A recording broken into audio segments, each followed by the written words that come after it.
Advertencia. Los temas que el Ministerio El Arte de Servir comparte con su audiencia es con fines de estudio y enseñanza, para motivarles a estudiar y enterarse de los acontecimientos mundiales que están provocando un cambio significativo en nuestra perspectiva de saber y conocer. No buscamos con esto generar controversia, o discusiones, a temas dogmáticos o religiosos. Por esta razón cada uno podrá tener su propia perspectiva del tema. Análisis del tema. La guerra de Gog y Magog.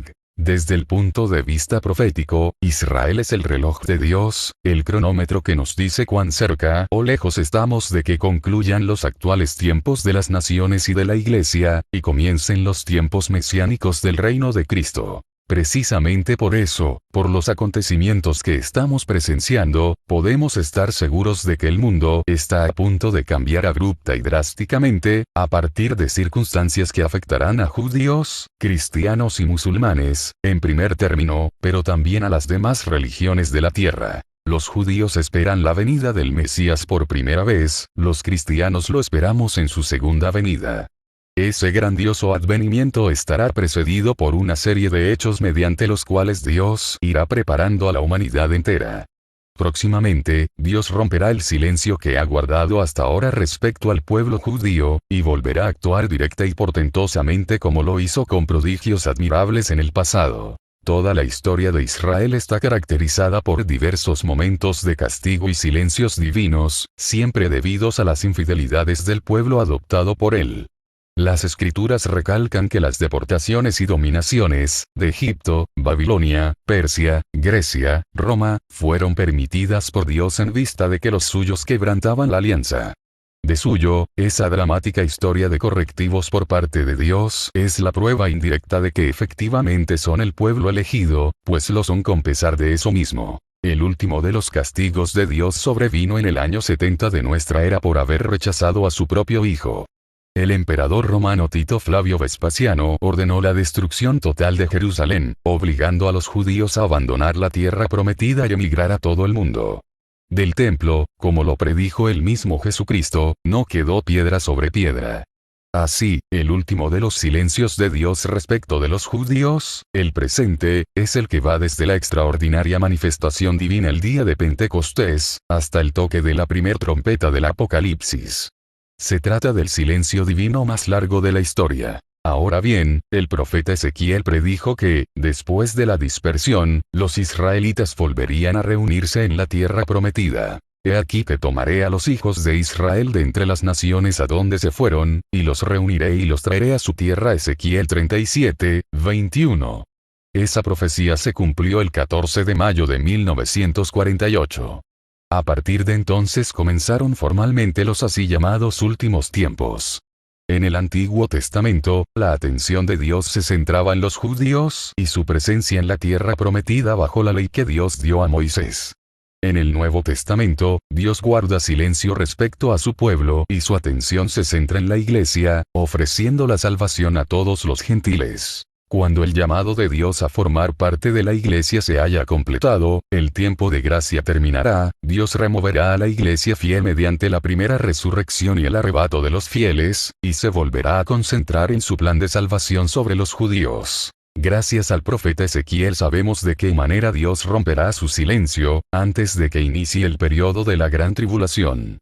Él describe una batalla, comúnmente conocida como la guerra de Gog y Magog, en que Dios destruirá portentosamente a una alianza de invasores que atacarán Israel, así como en las naciones de donde vinieron esos ejércitos. La guerra de Gog y Magog es un conflicto único en su cronología, en su propósito, en sus características y efectos sobre Israel y sobre el mundo entero. Ezequiel predijo que, después de reunidos nuevamente en la tierra prometida, al final de los tiempos, los israelitas serán atacados por los enemigos del norte, países árabes, juntamente con Rusia. He aquí que estoy contra ti, Gog, príncipe soberano de Mesec y Tubal, actual Rusia. Te sacaré con todo tu ejército. Con ellos están Persia, Irán, Cus, Etiopía, y Fut, Libia, todos ellos armados con escudo y yelmo.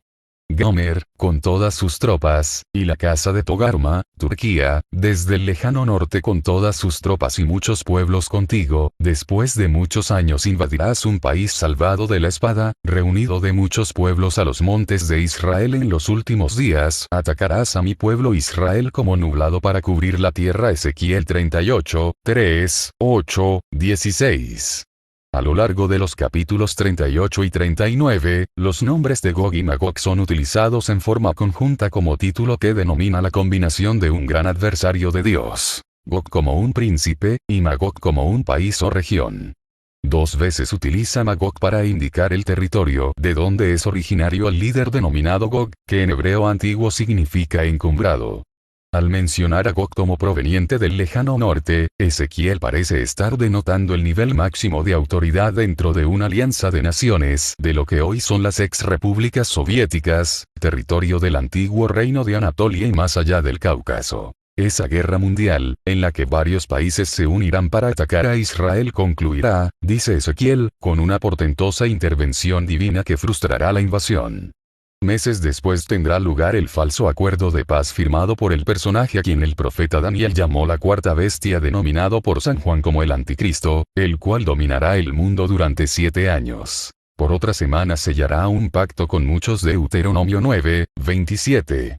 Jesucristo llamó a ese periodo la Gran Tribulación, y es la etapa en que la humanidad será purificada y preparada para su retorno glorioso, acontecimiento que cierra los tiempos de la Iglesia y de las naciones, y da inicio a los nuevos tiempos mesiánicos del reino de Dios en la tierra. La guerra contra Israel descrita por Ezequiel, y que es previa a los 7 años de la Gran Tribulación, será abortada por una acción directa de Dios. Sobre los montes de Israel caerás tú y todas tus tropas, y los pueblos que fueron contigo, y haré notorio mi santo nombre en medio de mi pueblo Israel, y nunca más dejaré profanar mi santo nombre. Y sabrán las naciones que yo soy Jehová, el santo en Israel. Ezequiel 39, 4, 7.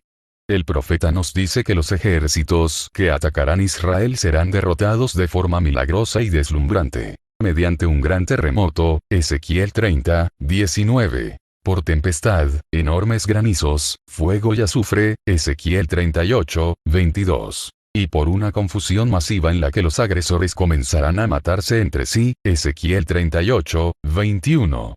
Esa intervención divina para proteger a Israel revivirá en los judíos la conciencia de la elección, pero los confundirá al creer que el líder ruso aniquilado era la cuarta bestia de Daniel, y que el promotor de la paz es el Mesías. Cabe mencionar que la guerra mundial descrita por Ezequiel no es, como erróneamente se piensa a veces, la batalla de Armagedón, la cual será otra campaña militar que se librará hacia el final de la Gran Tribulación, una vez que el Anticristo haya roto el acuerdo de paz y se vuelva contra los mismos judíos.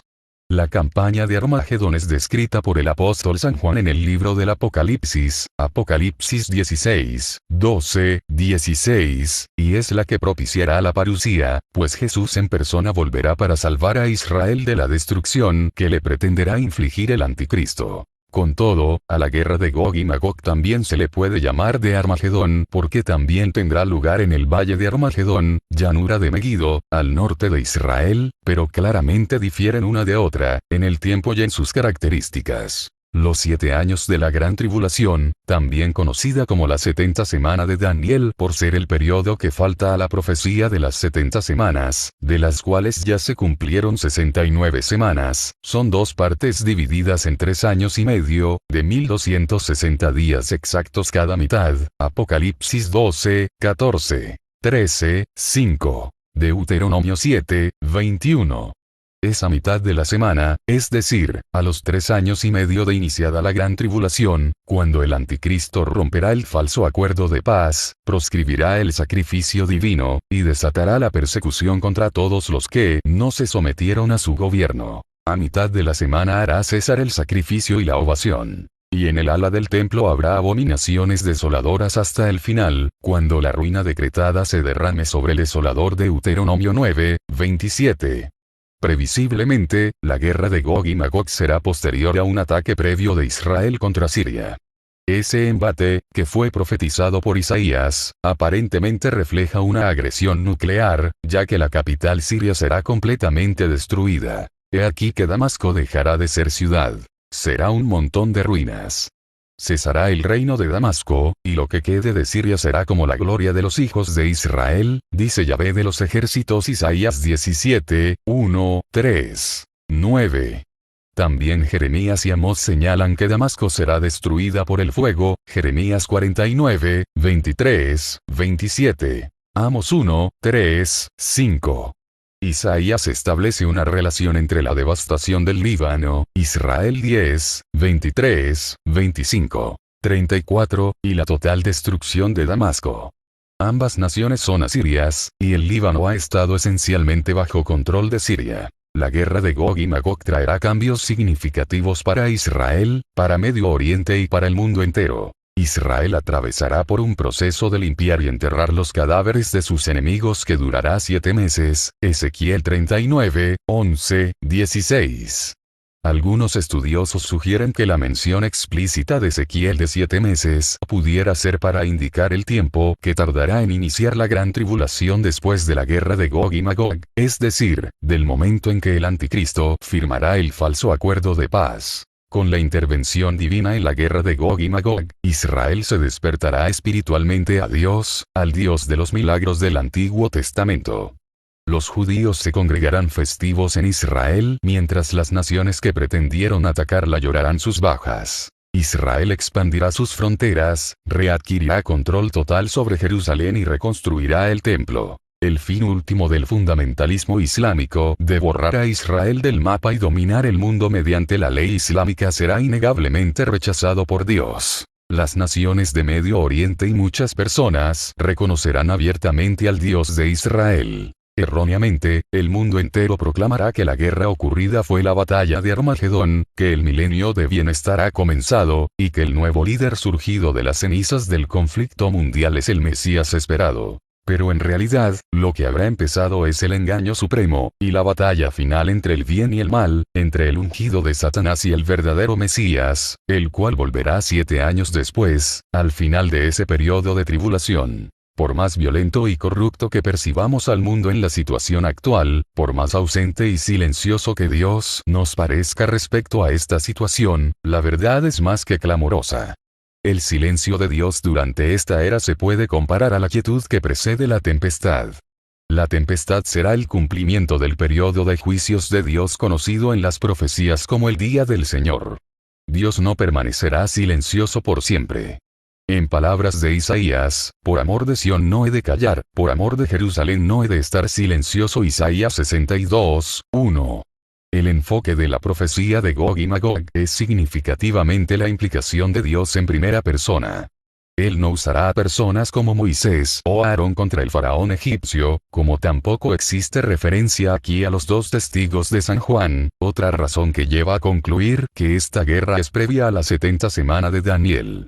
Al inicio de los 2 capítulos 38 y 39, Dios declara: he aquí que estoy contra ti, Gog. Dios mismo en persona se muestra airado contra Gog y su alianza de naciones por estar en su contra. Y Dios mismo es quien lo provoca para salir de Magog y dirigirse contra Israel, haciéndolo caer en la trampa. Yo te haré dar media vuelta, y te haré salir con todo tu ejército, yo mismo te traeré contra mi pueblo. Algunos autores opinan que la referencia a dar media vuelta y ser traído con garfios en las quijadas denotan la referencia a Gog o Rusia resistiéndose a entrar en la guerra, pero finalmente siendo arrastrada por la coalición de naciones musulmanas. La apertura del primer sello pudiera tener relación con el anticristo, ya que su forma de adquirir prestigio internacional es por sus conquistas de guerra. Ministerio El Arte de Servir.